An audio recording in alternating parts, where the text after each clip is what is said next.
I used my husband's health plan to treat my lover. When he found out, he destroyed me in the divorce. My lover lost his life, and I became a joke. My name is Valentina, I am 34 years old, and I am a physical therapist.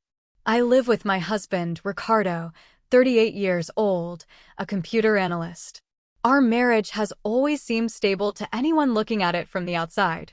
The routine was well divided, the bills were up to date, there was no major drama to be seen. It was quiet, discreet, and methodical. But behind this facade, it felt like living next to a roommate, not a partner. Everything was too predictable. And although I did my best to keep everything in order, I felt increasingly disconnected. Ricardo was always a polite man. He never treated me badly, but he also never noticed me. The displays of affection became rarer over time. Kisses became formal, hugs were like those of an older brother.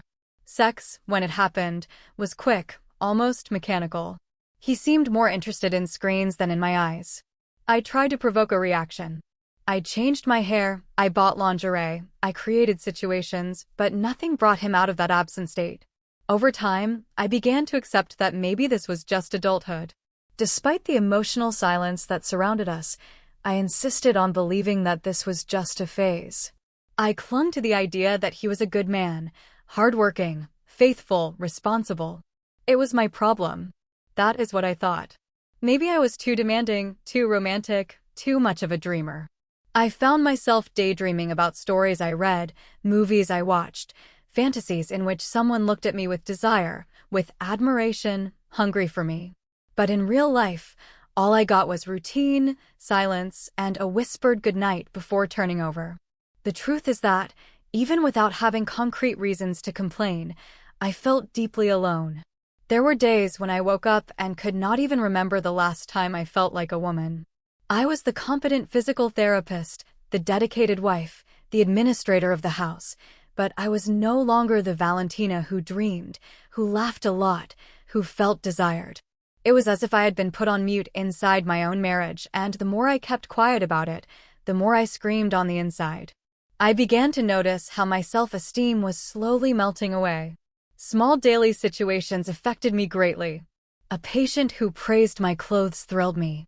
A stranger smiling on the street became the topic of my thoughts for the entire day. I was always thirsty for attention, but I was ashamed to admit it, even to myself. I became an expert at pretending to be full while feeling a void that was eating me up inside. It was as if I were living on the sidelines of my own story. There were nights when I found myself staring at the ceiling, wondering if that was all there was. If that lukewarm life, without fights, but also without passion, was the most I could expect from love. And it was precisely in that state of emotional hunger, of repressed dissatisfaction, that life decided to throw a spark onto a dry field. But at that moment, I still thought that knowing how to control desire was the same as being faithful. I still did not know how much more dangerous desire can be when it begins silently, disguised as kindness. It all started with a new record in the system. Esteban, 36 years old, a visual artist, came to the clinic where I worked after a motorcycle accident that compromised part of the mobility of his left shoulder. In the first consultation, I noticed something different about him. His gaze was firm, curious, the kind that meets yours. And unlike many patients, he paid attention to every word, to every explanation, as if everything I said was important. In the first few minutes, I felt that I was in front of someone who was looking at me, and not just at the professional I was. In the following sessions, Esteban became increasingly communicative and attractive. He talked about art, about travels, about feelings, about the pain of the soul. He was the complete opposite of Ricardo. While my husband seemed to flee from any conversation involving emotions, Esteban seemed to live immersed in them. He began to give me small compliments that I pretended to ignore, but that I recorded in my mind as if they were temporary tattoos. "Your smile is beautiful. You have delicate and firm hands. I like the way you explain things." That was good for me. It reminded me that I still existed as a woman. The line between professionalism and curiosity began to blur. The conversations went on a little longer than necessary. He always brought up a new topic, a slight provocation, a comment that made me laugh. And I laughed a lot, something that had not happened in a long time. I began to look forward to Tuesdays and Thursdays. I found myself choosing my clothes more carefully in front of the mirror, putting on a different perfume, touching up my lipstick in the bathroom before the appointment. I knew what it meant, but I clung to the excuse that everything was still harmless. Internally, guilt was already beginning to whisper, "You are married, Valentina." But this whisper competed with the scream that I had been suppressing for years. "You are alone." Esteban never mentioned Ricardo, and I avoided it too, but he knew. I knew it from my tired look, from the silences I left in the air. One day, at the end of a session, he said, "It is strange. You seem to smile with your mouth, but never with your eyes." That dismantled me. It was the first time in a long time that someone saw what I could not even admit I was feeling. The moment that changed everything was small, but definitive. At the end of a session, as he was leaving the room, he came back to retrieve a forgotten towel from the gurney. When he handed it to me, his hand touched mine on purpose. It was quick, but intense. A calculated touch with intention. Our gazes met for a second too long. I felt a shiver run down my spine. He smiled slightly, as if he knew exactly the effect he was having. He did not apologize. I just said, "See you on Thursday, Valentina." I left the room with my heart racing and a strange warmth in my chest. That night, while I was washing the dishes next to Ricardo, I mentally replayed that scene dozens of times, the touch, the look, the tone of his voice. And for the first time in years, I realized that my skin still knew what it was to be touched with desire. It was not love, it was not a plan, it was simply a new feeling, or perhaps an old one that awakened within me. I had not done anything wrong yet, but deep down, I knew that the line between right and inevitable had already been crossed in his heart. After that touch, something inside me reconfigured. I told myself that I was still in control, but the truth was that Esteban already lived in my thoughts. I imagined him in the most random moments, folding a towel, preparing breakfast, listening to a more melancholic song. He became a silent and constant presence. I began to notice how emotionally available I was to him, even though I had not even admitted it to myself. The messages started as something trivial. He said he needed to reschedule a session, confirm times, but everything with a "good morning, Valentina" in an intimate and different tone. Little by little, the schedules became pretexts. He sent jokes, memes, talked about art exhibitions, loose feelings, confused dreams. I pretended to be normal, but I kept the notifications on, waiting for him. The conversations lasted for hours. I laughed, looking at the screen like a teenager in love. One night, chatting by text message, he said he had had a nightmare. "I dreamed that you disappeared from my life, and I woke up feeling bad." That hit me. I responded with a smiling emoji, but inside I felt moved, as I had not felt in years. We started to share more than we should have. I told him that my marriage was cold, that I felt forgotten. He listened to everything, and he replied with affection, "If I had a woman like you, I would make sure to remind you of it every day." The most decisive moment was when he invited me for a coffee. It was a Tuesday after work. I hesitated. I almost said no, but I went. I disguised it, saying it was just a conversation, a farewell to a phase, a chance to understand myself. But it was not like that. I arrived trembling. He was already there, waiting for me, smiling. We sat in a discreet corner. We talked about art, about the future, about old wounds. We laughed together, and at various moments, the silence between the lines said more than the words. When I said goodbye, he held my hand longer than necessary, and for the first time, I did not pull back. I felt my face blush as if it had not happened in a long time. On the way back home, I found myself smiling into space. I felt alive, I felt wanted, I felt like a woman. And for the first time since the beginning of that marriage, I realized that my loyalty was no longer intact. I had not yet taken the ring off my finger, but I had already taken Ricardo out of my heart. That night I lay next to him as always, but my body was restless.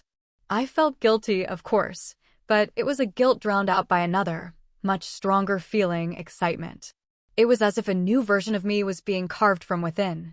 And this new woman was hungry for everything that had been buried for years: passion, warmth, intensity. I fell asleep thinking about Esteban. I dreamed of him, and when I woke up, I wished that dream would never end.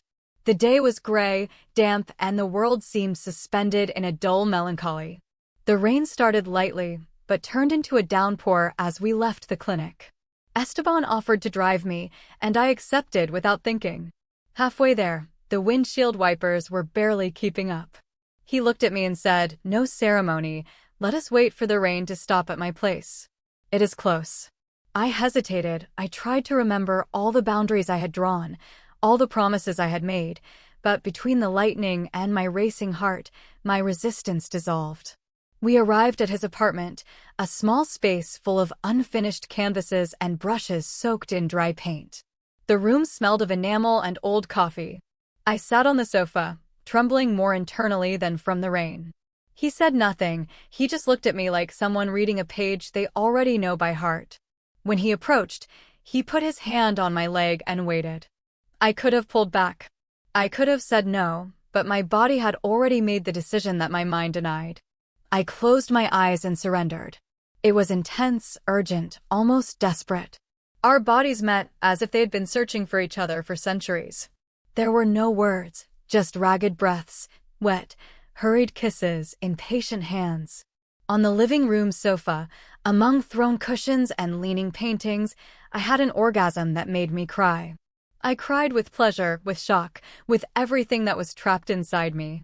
He held me in silence, and there, in that sweaty and confused moment, I swore to myself that it would be just that one time. A mistake, a lapse. But the taste was not that of a mistake. It was freedom, of rebirth, of reuniting with a part of myself that I thought had died. Esteban looked me in the eyes as if saying he knew it would not all end there, and he was right. I left the apartment still dizzy, the taste of him on my skin, the image of our sweaty bodies on my retina. The way back was slow, the rain subsided, and guilt began to show its teeth. I arrived home with wet hair and a heart at war. And that is when the second betrayal happened, not the physical one, but the emotional one. Ricardo had prepared dinner, handmade noodles, a special sauce, wine on the table. He was waiting for me with a kind and proud smile. "Surprise," he said. My stomach churned. I sat at the table like a mediocre actress, chewing my food while my body still trembled from the touch of another man.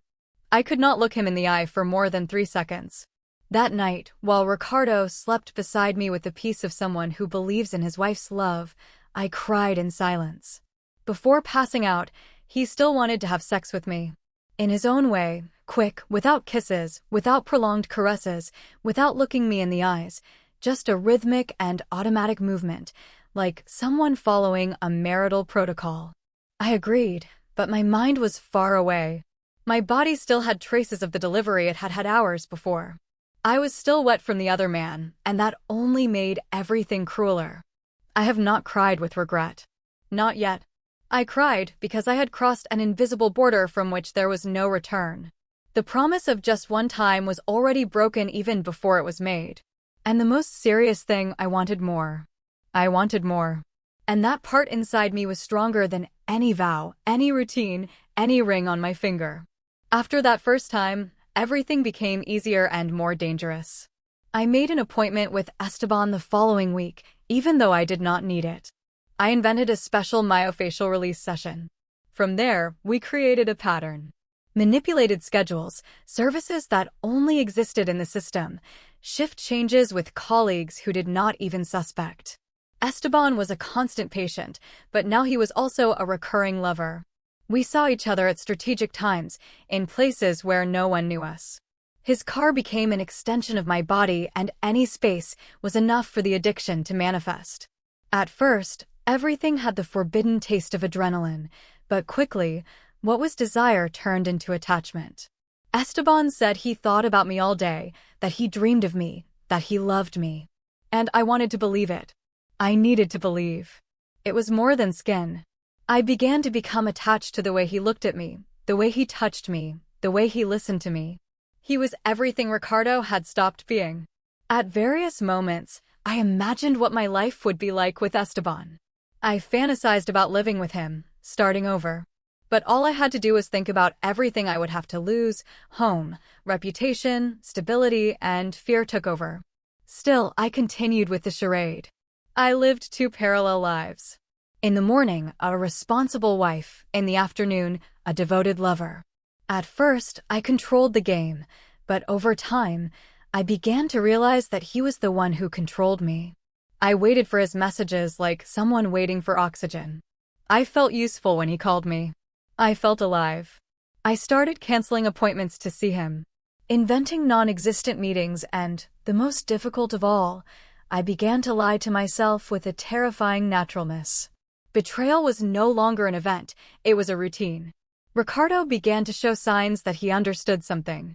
Veiled comments about my delays, questions about repeated appointments, suspicious looks, but he never confronted me directly.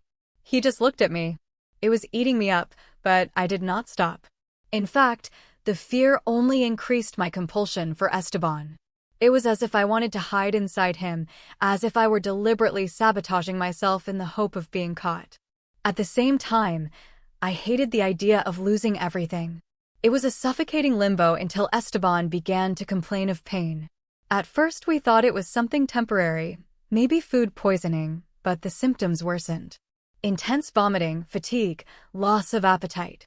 He refused to go to the hospital, so I was the one who scheduled the tests on my own.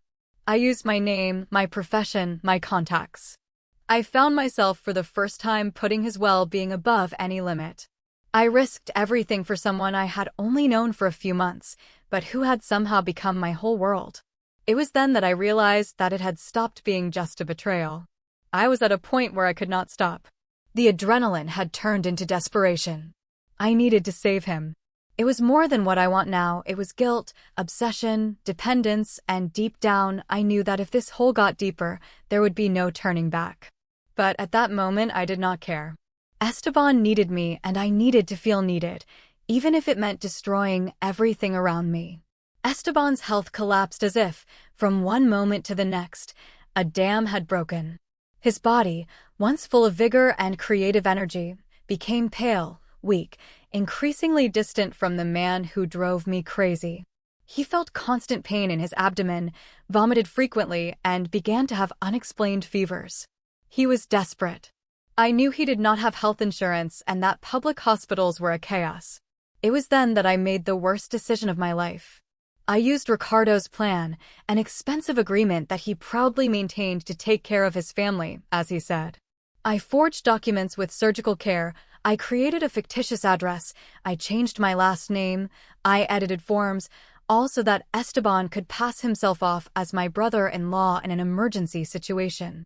I scheduled imaging tests, specialized consultations, even hospitalization. The clinic where I worked made everything easier, as I was trusted. I prayed every day that Ricardo would not notice, but every login I made to the agreement portal, every confirmation service by email, was a Russian roulette. Still, the fear of losing him was greater than the fear of being caught. The diagnosis came like a punch: pancreatic cancer in an advanced stage. Terminal. Esteban did not react, he just cried. And I cried with him. I collapsed. I began to live for him, taking him to chemotherapy sessions, helping him shower, sleeping by his side while he trembled with pain. I distanced myself from work, from home, from the world. I invented courses, shifts, last-minute trips. Ricardo was beginning to find it strange, but he still remained silent, just watching. His silence began to scare me more than any scream. One day, when I came home exhausted, I noticed that Ricardo looked different, more restrained. He did not ask me where I had been, he did not charge me anything, he simply offered me a glass of water and said that I looked tired. This behavior made me panic even more. Weeks later, I found a letter from the health plan about unusual charges in the name of a patient I did not know. I got scared. I deleted emails, I tried to change records, I deleted the browser history, but something told me it was already too late. Ricardo began to put pieces together: IP access, usage times, service locations, until he crossed the data with the clinic system. One day, he came home early and asked with a strangely calm voice, "Are you treating someone with my health plan?" I stopped. I tried to lie, to say it was a system error, a misunderstanding, but he just stared at me like someone who already knew the answer and left without saying anything else. That night I slept on the bathroom floor, trembling. The bomb was about to explode. I felt it in the air. At any moment, everything would come to a critical point. And for the first time, I realized that Ricardo was not just the betrayed husband. He was the man who had the power to destroy everything, and he was just waiting for the right moment to do it. The day came like a funeral without a casket. Ricardo called me to talk after dinner. His voice was firm, his eyes without any emotion. He said he knew everything, that he had tracked the accesses, the appointments, the messages I missed on the clinic's computer. He left a folder on the table. Inside were the traces, the receipts, the forged documents with my signature. I am not going to scream, I am not going to hit you, I just want you to sign this. And he took out a divorce contract that was already ready, with a calm that scared me. At first, I tried to deny it, to stammer some excuse, but he interrupted me with a look so icy that I fell apart. I confessed everything between tears and sobs. Esteban, the health plan, the lies, the absences. I asked for forgiveness on my knees. I begged for a chance. He just looked at me without blinking. When I fell silent, he said with the driest voice I have ever heard, "You finished this yourself." And he left the room. I was left there alone with my shame and with the papers that, with a little more cold blood, I would end up signing days later. The divorce contract was cruel. He got the house, the car, our joint savings. I would not be entitled to a pension. Nothing. He had thought of every detail and added a silent clause. If I did not sign, he would tell my parents, traditional and strict people who always saw me as the exemplary daughter. I knew this would be the final stab. I signed with trembling hands, feeling my world fall apart. I still tried to believe that after all this, I could at least keep my dignity, but he was not finished. During the following days, I discovered how meticulous Ricardo had been. He not only destroyed me legally, he sent anonymous messages with proof of my betrayal to the wives of the patients who attended the clinic. Some of these women were well-known, influential, who immediately spread the story like poison with open mouths. In a short time, I lost my position of trust. Clients canceled packages, colleagues began to avoid me. I became a joke behind the scenes. The physical therapist of the terminal lover. That is what they called me. The humiliation was public, slow, and ruthless. However, nothing compares to the last sentence he said to me the day I completed the move. I took boxes out of the house that was once mine under his cold gaze while he was on the porch. Before getting into the taxi, he approached and said to me with a half smile, "This health plan was to take care of those who loved me, not your dying lover." And he went inside, letting the door close behind him. That sentence broke me in a way that no scream ever could have. It was then that I understood his revenge. It was not impulsive. It was thought out, it was detailed, and maybe that is why it hurt so much. There was no scandal, there was no scene, just the silent destruction of my reputation, my life, my identity. Everything he gave me, he took away. And he did it in a way I could never forget. Esteban did not last long. The treatment was hard, the response weak, and in a few months, the cancer won. He died on a silent dawn, in a crowded public hospital, with a nurse holding his hand because I could not be there anymore. The funeral was simple, almost empty. I went, but I stayed at a distance, hidden behind dark glasses and a pain that was only mine. I did not even receive a look of compassion. It was as if I were an intruder at the end, the one I helped write. After his death, everything fell apart at once. Without a job, without a house, without the support of my family who found out everything through Ricardo's hands, I found myself in a social limbo. People turned their faces away. Others laughed. Some simply ignored me with contempt. It did not take me long to understand. I could no longer walk the same streets, go to the same places, meet the same faces. So I took what little I had left and left. I moved to another city, carrying only a suitcase and the shame that seemed to weigh a ton. The new city was small, remote, almost forgotten. I deliberately chose a place where no one knew me, where no one had ever heard of the physical therapist of the dying lover. I settled into an old boarding house with damp hallways and stuck windows. The rent fit what little was left of a reserve that I barely knew how I had saved. There no one knew my full name, and that was a relief, a way to hide even from myself. The only position I got was in a private clinic, not as a physical therapist, but as a cleaner. And the cruelest part was facing the same rooms, the same coats, the same equipment that was once under my command. Now I cleaned everything with the cloth soaked in guilt. And worse still, even there, some people began to suspect who I was. A technician looked at me one day and whispered to another, "I think it is her." It was not long before the whispers started again. The humiliations came from all sides. Employees who passed by and laughed behind my back. Women who looked at me disdainfully. Patients who made low jokes believing I did not hear them. But I heard everything. He supported everything because there was no way out. It was that or sleep on the street. Once, a woman spat near my feet and said, "We do not forget easily here, bitch." I just lowered my head and continued cleaning. My pride no longer existed. The nightmares began shortly after. Esteban appeared pale, screaming at me, bleeding from the mouth. Ricardo appeared out of nowhere, standing, saying with his eyes fixed on me, "You destroyed 3 lives." I woke up gasping, sometimes screaming. The other guests at the boarding house began to avoid contact.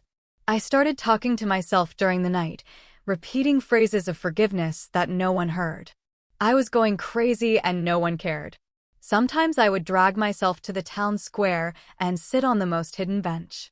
I watched mothers with children, couples in love, old people smiling in the sun, and I thought, did any of these people also destroy their own lives in silence? But still, none of them seemed to bear the weight I had. I no longer had an identity. I was no longer Valentina. I was no longer a wife or a lover or a professional.